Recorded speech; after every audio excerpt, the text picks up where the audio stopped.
معافی مانگنے کے ساتھ یقین رکھیے کہ اللہ یقیناً معاف کر دے گا، یقیناً معاف کر دے گا۔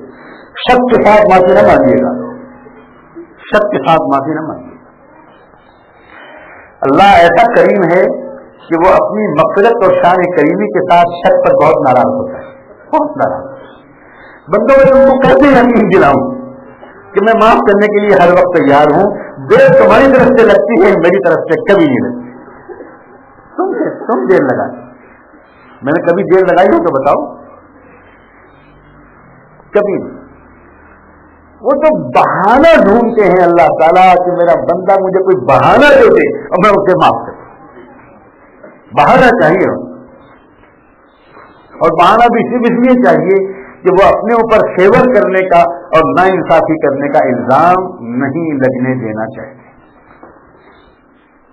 وہ یہ نہیں چاہتے کہ کوئی بندے دوسرے یہ کہیں کہ اے اللہ ایسی ہی نیکیاں تو ہم نے بھی کی تھی اور اتنے ہی گناہ ہم نے بھی کیے تھے، آپ نے ان کو معاف کر دیا، ہم کو نہیں معاف کیا۔ تو اللہ فلک کی یہ کہہ سکے اس نے شرمندگی کے آنسو بہا کر معافی مانگی تھی، تم نے کہ ایک بار معافی مانگ لی ہوتی، معاف کر دے، میں کیا کروں؟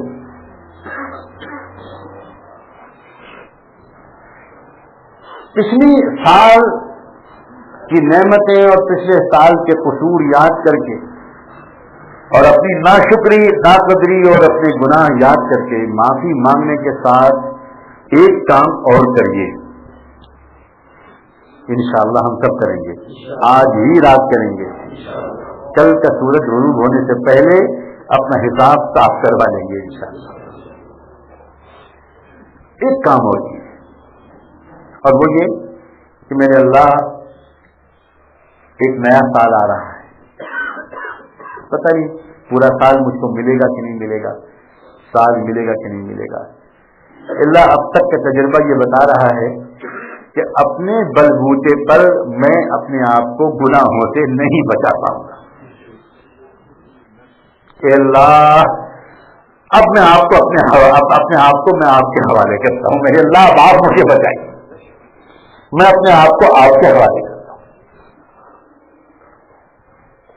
اسلمت نفسی الیک والجأت ظہری الیک ووجہت نفسی الیک لا ملجأ ولا منجأ منک الا الیک۔ اللہ میں اپنے آپ کو آپ کے حوالے کرتا ہوں، میں نہیں بچ سکتا گناہوں سے اگر آپ مجھے نہ بچا پائیں۔ اللہ یوسف علیہ السلام تو بہت نیک انسان تھے، یہ کہیے اللہ تعالیٰ سے اپنی زبان میں کہیے۔ آپ کو عربی کی دعائیں ٹھیک سے یاد نہیں ہیں، بالکل دل مت توڑیے، اپنی زبان میں اللہ سے کہیے، اللہ سب زبانوں کو سمجھتا ہے، وہ سب کا رب ہے، اللہ گونگے کی بھی سنتا ہے جو کچھ بول بھی نہیں سکتا، جو کچھ کہہ بھی نہیں سکتا، اور شاید ہم بولنے والوں سے زیادہ سنتا۔ اس کو تو ٹوٹا ہوا دل چاہیے، بس اسے الفاظ اور قافیہ اور فصاحت اور بلاغت سے کیا دل چاہیے، اس کو تو ٹوٹا ہوا دل ہے۔ اللہ سے کہیے کہ یوسف علیہ السلام بہت نیک انسان تھے، اللہ ایسے پیارے تھے کہ آپ نے ان کے نام پر پوری سورت اتاری ہے۔ عظیم الشان شخصیت کے بیٹے تھے اور عظیم الشان شخصیت کے پوتے تھے اور عظیم ترین شخصیت کے پر پوتے تھے۔ ان کے پر دادا تھے ابراہیم علیہ السلام، ان کے دادا تھے حضرت اسحاق علیہ السلام اور ان کے والد ماجد تھے حضرت یعقوب علیہ السلام۔ اس کو ایسا خاندان ملے گا، اور خود بچپن سے ایسے تھے کہ باپ سمجھ گئے تھے بچپن میں کہ کذالک یجتبیک ربک، پہلے ہی سمجھ گئے تھے باپ ان کے کہ میرے اس بیٹے کو اللہ بہت اونچا مقام دینے کے لیے چن چکے ہیں۔ اس کے باوجود جب ایک گناہ کا موقع آیا تو یوسف علیہ السلام آپ سے چمٹ گئے تھے اور کہا تھا کہ معاذ اللہ، آپ مجھے بچائیے، میں نہیں بچ سکتا۔ اللہ یوسف کو بھی اگر آپ کی مدد کی ضرورت تھی تو ہم جیسے فاسق و فاجر کہاں جائیں گے آپ کی مدد کے بغیر؟ ہمیں کون بچا پائے گا گناہوں سے؟ اللہ مجھے میرے نفس کے حوالے ایک لمحے کے لیے آئندہ سال اور بقیہ پوری زندگی میں مت کیجیے گا میرے ایک لمحے کے لیے مجھے اکیلا مت چھوڑ، میں نہیں بچ سکتا۔ سال کے اختتام اور نئے سال کا استقبال یہ توبہ کا ایک بہترین لمحہ ہے، ایک بہترین موقع ہے۔ وہ بندہ اور بندی جس کو توبہ نصیب ہو جائے دنیا کا سب سے خوش نصیب آدمی۔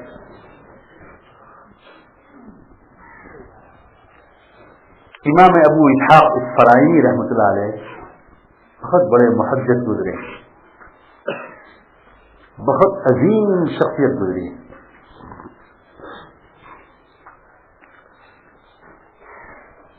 علم ظاہر اور علم باطن دونوں کے امام۔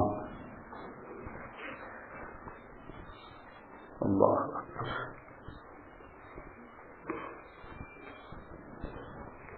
انہوں نے جب قرآن مجید کی وہ آیت غور سے پڑھی جس میں اللہ نے کہا کہ میرے بندو توبہ نصوح کرو، توبوا الی اللہ توبۃ نصوحا، ایسی توبہ کرو جو تمہارے زندگی کو پلٹ دے، بدل ڈالے بالکل۔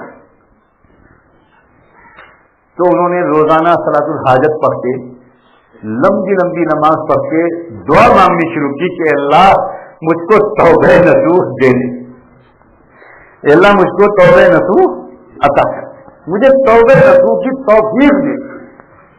ایسی عجیب شان چیز جس کو مانگنا شروع کیا،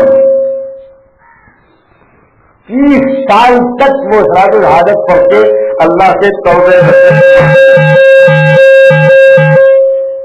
30 سال تک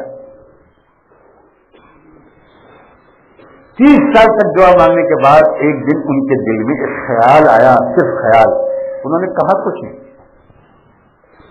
ایک خیال آیا۔ خیال یہ آیا 30 سال ہو گئے مانگتے مانگتے، ایک حاجت مانگ رہا ہوں اللہ سے، ایک حاجت صلاۃ الحاجت پڑھتے، اور کچھ اور مانگ ہی نہیں رہا، ایک چیز مانگ رہا ہوں، پتہ نہیں کیا بات ہے کہ میرے اللہ مجھ کو ابھی تک 30 سال کی دعاؤں کے بعد وہ چیز نہیں دے رہے۔ انشاءاللہ اس بات سے ان سالکین کو سکون ملے گا جو رو رو کر اپنے بزرگوں سے کہتے ہیں کہ حضرت کتنے دن ہو گئے ابھی تک کوئی تبدیلی نہیں ہوئی، سب کہتے ہیں کتنے دن ہو گئے حضرت کوئی تبدیلی نظر نہیں آئی۔ اللہ تبدیلی کے تلاش کرنے کی توفیق ملنا شروع ہوئی اور تبدیلی نہ پانے پر غم شروع ہوا، یہ خود ایک تبدیلی کی علامت ہے۔ پہلے کی زندگی میں تبدیلی کی تلاش ہی نہیں ہوتی، بلکہ اپنے کو مطمئن سمجھتا تھا، لیکن جب بندہ توبہ کرتا ہے، ذکر معمولات کی پابندی شروع کرتا ہے، تو پھر وہ ڈھونڈتا ہے کیا ہوا، کیا فرق پڑا۔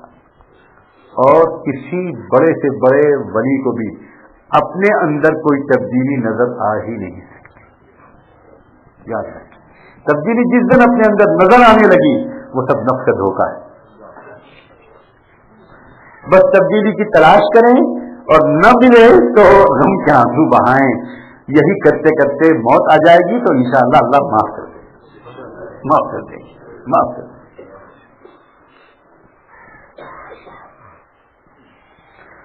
ابو اسحاق الفرائی رحمۃ اللہ علیہ 30 سال تک کی کوشش کے باوجود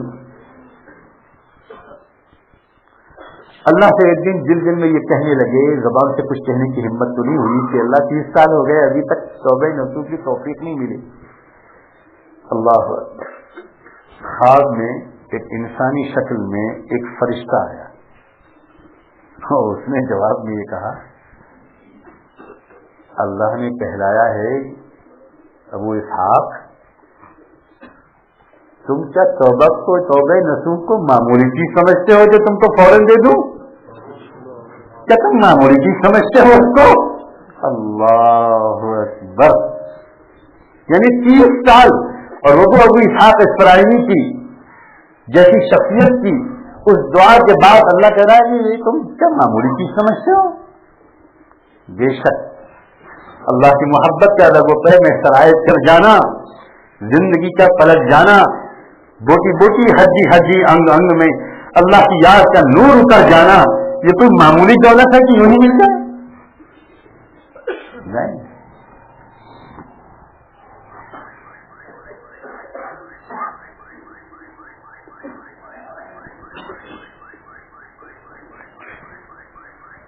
اے عشق تمام نفع ہے سودائے عشق میں، اے دل تمام نفع ہے سودائے عشق میں، ایک جان کا زیاں ہے سو ایسا زیاں نہیں. ایک جان کا زیاں ہے، ایک جان تو کھپاؤ. کیا اللہ کی محبت کو بہت معمولی چیز سمجھ رکھا ہے؟ پوری زندگی کے آخری لمحے تک بغیر مایوس ہوئے کوشش بھی کرنی ہے، دعا بھی کرنی ہے، معافی بھی مانگنی ہے، کوشش بھی کرنی ہے، دعا بھی کرنی ہے، مایوسی بھی مانگنی. مایوس بالکل نہیں ہونا، بالکل مایوس نہیں ہونا.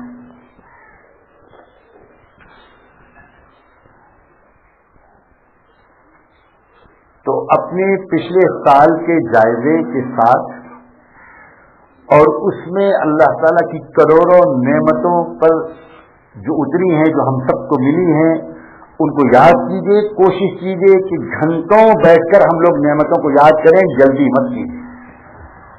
وہی چند گھنٹے پوری زندگی اور پوری قسمت کو بدلوا دیں گے انشاءاللہ.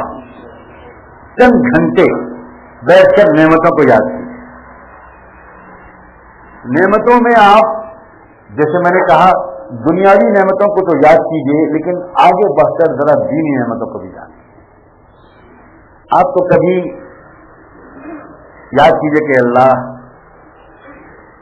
مجھے آپ کے راستے میں نکلنے کی بھی توفیق ملی، مجھے اچھی کتاب پڑھنے کی بھی توفیق مل گئی، مجھے کسی اچھی صحبت میں بیٹھنے کا بھی موقع مل گیا. اے اللہ، یہ تو سال کی عجیب نعمت ہے جو آپ نے ہم کو دی. آپ جس جس نعمت پر اللہ تعالیٰ کا شکر ادا کرتے جائیں گے، اللہ تعالیٰ اس نعمت میں ترقی اور تسلسل کا فیصلہ کرتے چلے جائیں. نعمتوں پر شکر ادا کریں، اور ان نعمتوں پر شکر کی کمی، اور جس طرح ہم لوگوں نے اس نعمتوں کے ملنے کے باوجود جس طرح نیکیوں سے آباد زندگی گزارنے کے بجائے گناہوں سے مغلوب زندگی گزار لی، اس پر ندامت کے آنسو بہانے کے بعد اب اگلے سال کی اللہ تعالیٰ سے دعا مانگیں. خوب تفصیل سے دعا مانگیں. میں کہہ رہا ہوں تفصیل سے دعا مانگیں.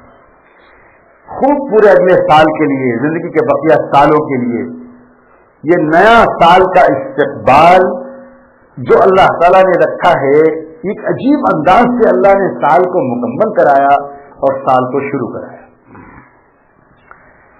سال کو مکمل کرایا ذی الحجہ کے مہینے پر، جو قربانیوں کا مہینہ ہے، جو عشق کا مہینہ ہے، جو حج کا مہینہ ہے، جو طواف کا مہینہ ہے، جو سعی صفا و مروہ کی سعی کا مہینہ ہے.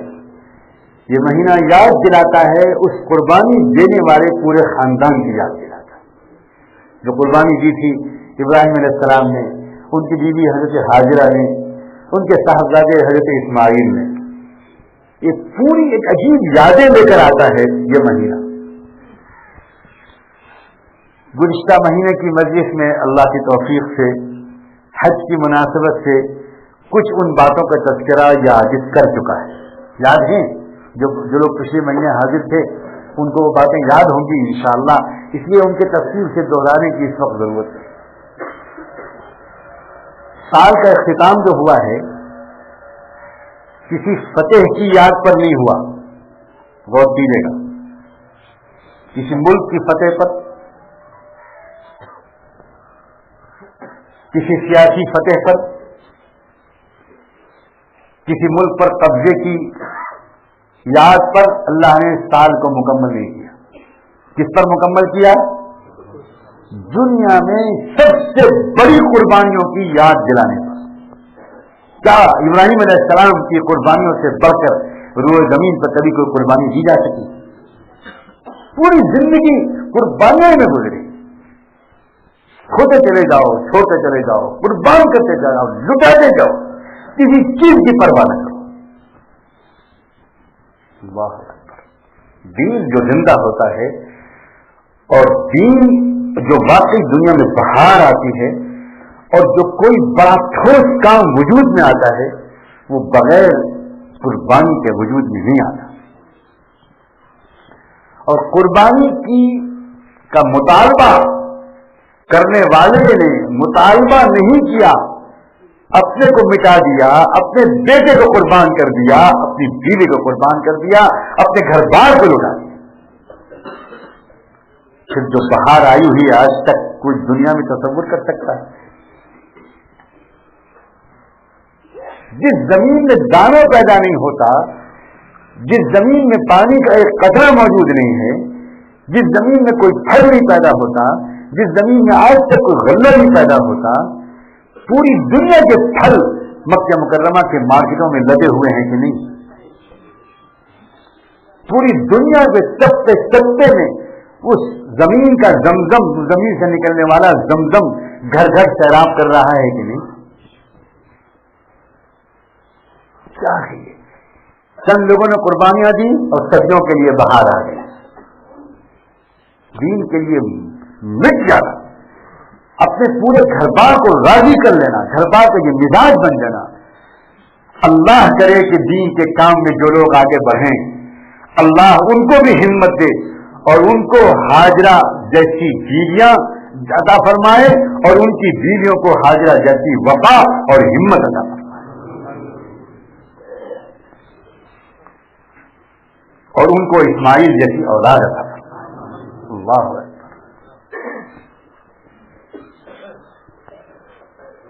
نوجوانوں، اپنا آئیڈیل بناؤ اسماعیل علیہ السلام کو. اسماعیل کو اپنا آئیڈیل بناؤ. یا ابت افعل ما تؤمر. کیا جواب. باپ بیٹے ہی نہیں کرا، بیٹا تم ذرا 4 مہینے کے لیے جماعت میں نکل جاؤ. باپ بیٹے یہ قربانی نہیں مانگ رہا کہ بیٹے ذرا تم نماز کی پابندی کر لو، بیٹے ذرا فجر کی نماز میں مسجد چلے جایا کرو، بیٹے ذرا ذکر اور معمولات کی پابندی کر لو. باپ تو بیٹے سے کہہ رہا ہے بیٹے میں نے تو دیکھا ہے خواب میں کہ میں تیرے گلے میں چھری چلا رہا ہوں. بیٹا کہہ رہا ہے یار بڑی سال میں تو اللہ کا حکم ہو رہا ہے ابا جان اور آپ مجھ سے پوچھ رہے ہیں، آپ مجھ سے پوچھ رہے ہیں. میں گنہگار ہو جاؤں گا ابا جان، میں گنہگار ہو جاؤں گا ابا، میں گنہگار ہو جاؤں گا.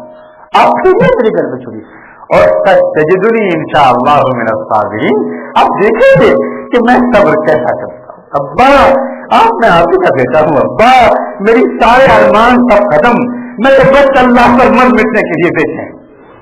ابا اتنا کر لیجیے گا کیونکہ آپ مہاراج میرے باپ ہیں اور میں آپ کو صحیح کا بیٹا ہوں، نوجوان ہوں. اپنے گلے پہ ذرا، اپنے آنکھوں پہ ذرا پٹی باندھ لیجیے گا تاکہ جب آپ چھری چلائیں اور میرے گلے سے خون کا فوارہ چھوٹے، اس کو دیکھ کر کہیں چھری آپ کی رک نہ جائے. اور اگر 1 سیکنڈ کی دیر ہو گئی اللہ کے حکم کے پورا کرنے میں تو کوئی عذاب نہ آ جائے. اس لیے بھائی اتنا مشورہ ہے کہ آنکھوں پہ پٹی باندھ لیجیے گا. سلام ہو بیٹے اسماعیل پر، سلام ہو باپ ابراہیم پر، سلام ہو ماں ہاجرہ پر.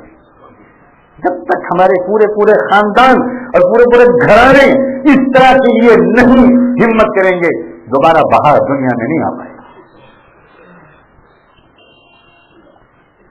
ہم ساری دنیا کو نہیں بدل سکتے لیکن اپنے گھر کے بچوں اور اپنی بیویوں سے تو دوستانہ انداز سے بات کر کے کہہ سکتے ہیں ہاتھ بڑھاؤ، وعدہ کرو کہ تم اس طرح ساتھ دو گی، مجھے اکیلا مت چھوڑ.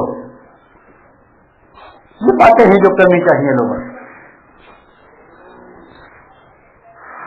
جذبات بنانے پر تو اکثر کے بن جاتے ہیں.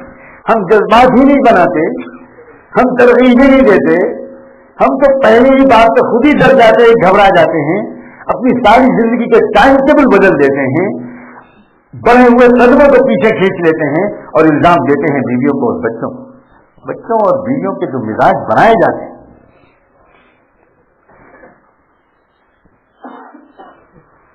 تو اختتام جو ہوا وہ ابراہیم علیہ السلام کی یاد والے مہینے پر ہوا. غور کیجیے گا، اس مہینے میں کسی یاد کرائی گئی؟ کسی بادشاہ کی یاد کرائی گئی، کسی جشن منانے کے والے عنوان پر یاد کرائی گئی. مہینے کو مکمل کیا گیا حج پر، مہینے کو مکمل کیا گیا حج کے مہینے پر.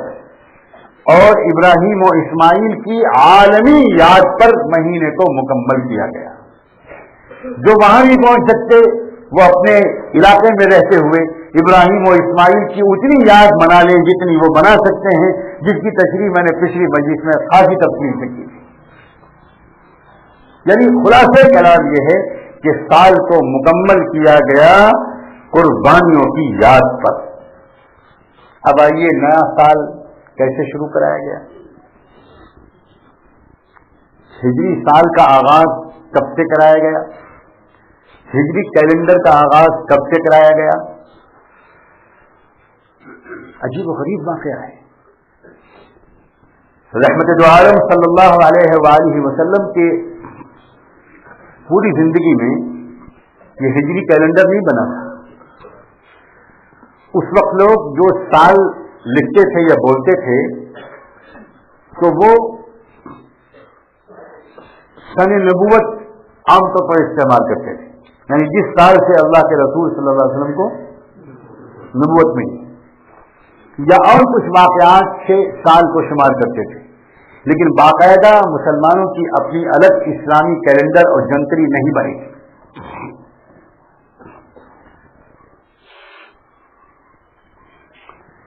یہ ضرورت پہلے پیش آئی امیر المومنین سیدنا عمر بن خطاب رضی اللہ تعالیٰ عنہ کے طرف،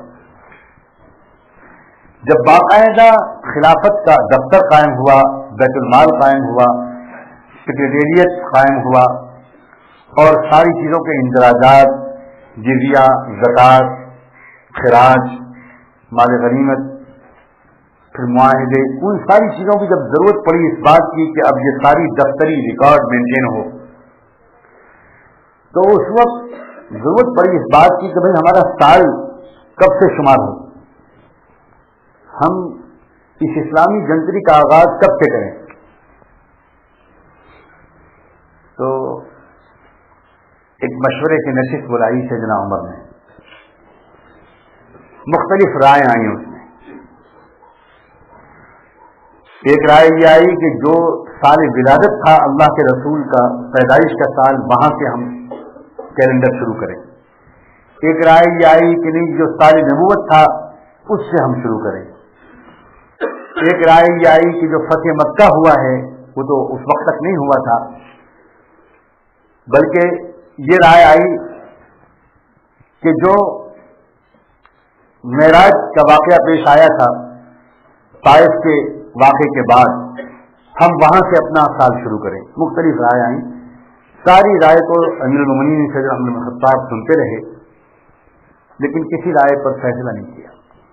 ان کا ایک معمول تھا کہ عموماً مشورے کے بالکل آخر میں سیدنا علی ابن ابی طالب رضی اللہ تعالیٰ عنہما سے وہ رائے لیا کرتے تھے کہ علی آپ کی رائے کیا ہے. تو سیدنا علی نے ایک عجیب و غریب رائے دی. امیر المومنین، میری رائے تو یہ ہے کہ جس سال رحمت دو عالم سیدنا محمد رسول اللہ صلی اللہ علیہ وآلہ وسلم نے مکے والوں اور اپنے قریبی لوگوں کے ظلم و ستم سے تنگ آ کر مدینہ منورہ ہجرت کی تھی، گویا سب کچھ چھوڑ کر قربان کر کے گھر بار، خاندان، قبیلہ، یہاں تک کہ بیت اللہ وہ بھی قربان کر کے جب آپ مدینہ منورہ چلے آئے تھے، وہ جو قربانی کا عمل تھا، امیر المومنین، اسلام تو اصل میں سربلند ہوتا ہے قربانی سے، اور اسلام تو اصل میں قربانی کی چیز ہے. اسلام کے معنی یہ ہیں کہ اپنے آپ کو اللہ تعالیٰ کے سامنے بالکل مٹا دینا، فنا کر دینا، سرنڈر کر دینا، ٹوٹلی قبول کر دینا، یہی مطلب ہی ہے. اس لیے میری رائے تو امیر المومنین یہ ہے کہ آپ اسلامی جنتری اور کیلنڈر کو ہجرت کے سال سے شروع کریں. چنانچہ اس وقت سے جناب عمر نے فیصلہ کیا کہ اب ہمارا جو ہجرت کا سال، جو اسلامی کیلنڈر شروع ہوگا وہ ہجرت سے شروع ہوگا. تبھی ہم اور آپ کیا کہتے ہیں، سن 1429 ہجری.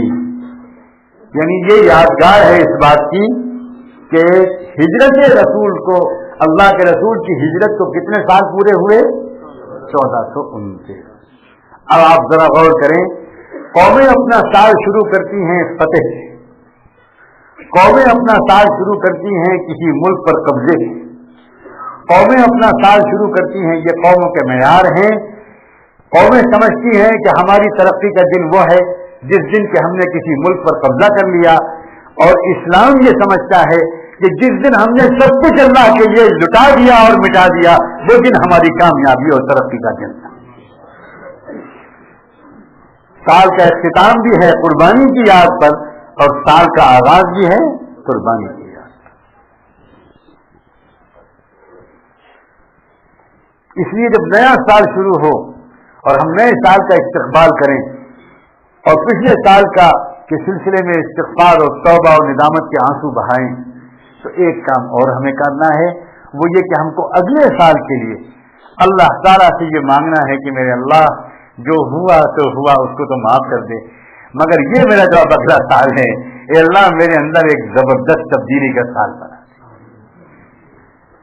مہینے کے چاند کے دیکھتے وقت اللہ کے رسول کا وہ دعا مانگنا کہ اس نئے چاند کو میری زندگی میں میرے لیے رشد و ہدایت کا اور سلامتی اور امن و امان کا یہ مہینہ بنا دے، یہ اشارہ اس طرف ہے کہ جب زمانہ ایک نیا ورق پلٹے، جب ایک نئی کروٹ بدلے اور ایک نیا دور شروع ہو، تو اس وقت ہمیں اور آپ کو اللہ تعالیٰ سے آئندہ سال کے لیے امن و سلامتی اور دین پر جمنے اور رشد و ہدایت میں ترقی کی دعا کا اہتمام کرنا چاہیے.